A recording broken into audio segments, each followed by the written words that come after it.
அனைவருக்கும் வணக்கங்க. இது உங்கள் மாமியார் மருமக சமையல் கலாட்டா. இன்றைக்கி நம்ம இந்த வீடியோவில் என்ன பார்க்க போகிறோம்னா, சொரக்காயும் பீக்கங்காயும் வச்சு சிம்பிளான ஒரு கிரேவி செய்ய போகிறோங்க. ரொம்ப ஈஸி. சப்பாத்திக்கு, தோசைக்கு, சாதத்துக்கு எதுக்கு வேணாலும் சாப்பிட்லாம். சரி, இது ஒரு வீடியோ ஒன்று போட்டுடலான்னு தான் இப்போ யோசிச்சேங்க.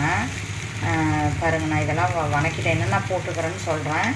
கடுகு, ஜீரகம், பச்சை மிளகாய், கருவேப்பிலைங்க, வெங்காயம், அவ்வளோதாங்க.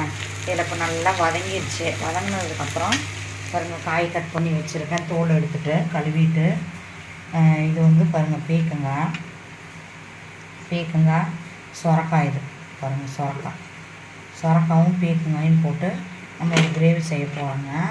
இப்போ நம்ம வந்து சொரக்காவை போட்டுருவோம். இதில் சொரக்காவும் பீக்கங்காயும்